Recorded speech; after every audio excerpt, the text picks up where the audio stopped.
But on Friday, Tennessee and the state of Virginia won a temporary injunction on the NCAA. I have been harping on this for weeks. And listen, I am in the minority. I know that I am in the minority when it comes to my thoughts and opinions on the ruling from a federal court judge on this NIL thing or NIL investigation between the NCAA and Tennessee. I don't even necessarily disagree with people being angry and upset with a lot of the things, even on this, that the NCAA has done. But there are three main narratives in this case that aren't true. Three main things that the mainstream college football media has tried to tell you that simply is not true. Number one, that the NCAA is picking on Tennessee. That has been one of the biggest lies in all of this. Guys, a week before, it was reported that Tennessee was being investigated for NIL violations. It was also reported that one of your big rivals, the Florida Gators, was being investigated over the Jaden Rashada situation, the quarterback who signed the letter of intent to Florida, got out of it, went to Arizona State with Kenny Dillingham and the boys. How is it that the two most high-profiled recruits in that cycle, in the 2023 cycle, who a lot of people wrote reports on about Nico Iamaleava and Jaden Rashada, the NCAA investigating NIL violations, how does anybody believe that Tennessee is being picked on? Well, they did it with Jeremy Pruitt. They're doing it again. No, they're not picking on you. They're going after the two most high-profile recruits of that class. That's what the whole Jaden Rashada thing is. That is the number one biggest lie. Number two, the second biggest lie is that Tennessee didn't do any wrong. Now, to some extent, I do agree with the portion of the Spire Group and them paying Nico whatever it is that they're paying him to be a part of their media corps. I get all that. I'm not mad at that.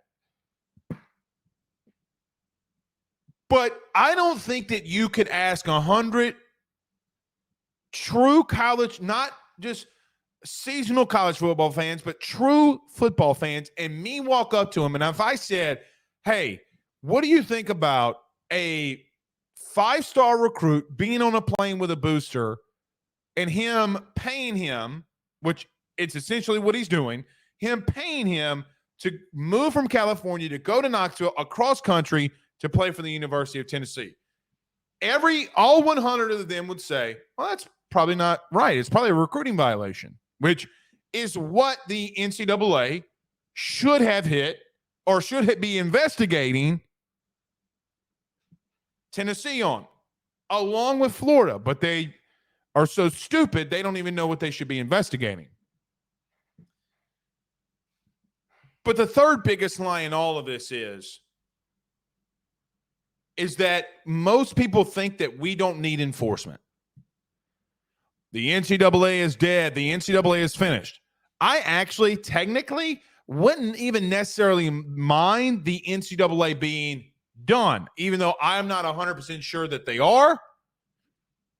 I understand why a lot of people think that. A lot of people think that this is the nail in the ultimate coffin for them. Now, I think the only saving grace that they have here is that the federal court system or Congress or whoever, with now this going through with Tennessee, they finally put a stamp on NIL, transfer portal, all of it. Maybe we finally get some ruling on all of this, so maybe that their NCAA stays afloat. They continue to be in enforcement or have enforcement.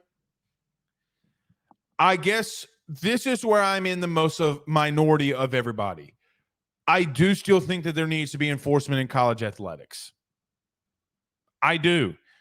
I think it's always a very lazy argument for when people try to compare college football to NFL. I think it's a lazy argument when people try to compare, oh, well, they need a collective bargaining agreement.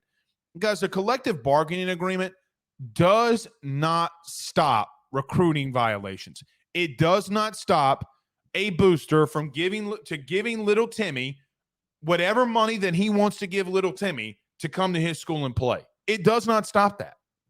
It will never stop that. Ever. So whether you want to label it NIL, whatever it is you want to label what these issues are in college football, the problem is that all of you saw how the recruiting sausage was made and you didn't like it and you were like, ew, that's gross. We got to change this. And yet when actually somebody wants to look into something, you say, screw you, you suck. Well, they do suck. And I agree that the NCAA sucks. I do actually think for once they might have been on to something here. Now, antitrust, all of that kind of stuff, it is what it is. But at its core, you know, I know, your wife or girlfriend knows, your in-laws know, your meemaw knows, your grandpa knows with your grandpa with no teeth knows, who has to eat mashed potatoes from Popeyes because he ain't got no teeth. Everybody knows that the Nico Iamaleava and the Jaden Rashada situation was pay for play. And if you think that it's not, you are a damn buffoon of the highest order. Now, I say that lovingly because my co-host Joe DeLeon thinks it wasn't pay for play, and I love the shit out of him. I just think he's wrong. Guys, you've got to have some form of enforcement in college athletics, especially right now. I hear a lot of you too, which could have been a bullet point of number 4, and you saying, well, this is temporary. How do you know that it's temporary? NIL was enacted on July 1st of 2020 for pretty much every state. Actually, for every state. Guys, we're in 2024 right now, so we're coming up on 4 years of there being no regulation. Zero. We've had a lot of debates. We've had a lot of concerns. A lot of people have had a lot of opinions on it. But I told you what I think. And look, I can be wrong in all. I could be wrong in some of my thoughts and opinions on this. I don't think a lot of people want things to change. I think so many people are making so much money that why would they want change? 4 years is a long, long, long time. You know what's interesting? I have a 4-year-old son. And the college football that he knows, NIL has almost always been a thing. He was born in 2019, but pretty much, other than 1 year, the Joe Burrow year, I might add, all he's known, really, is NIL. All he's known is when daddy does an NIL deal with so-and-so and so-and-so, he's been around college athletes.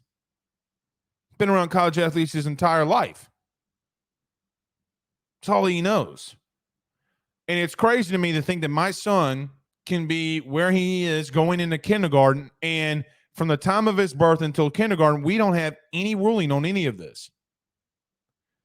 Guys, you could be another 4, 5, 6, 7 years before true legislation is put down. Maybe I'm wrong there.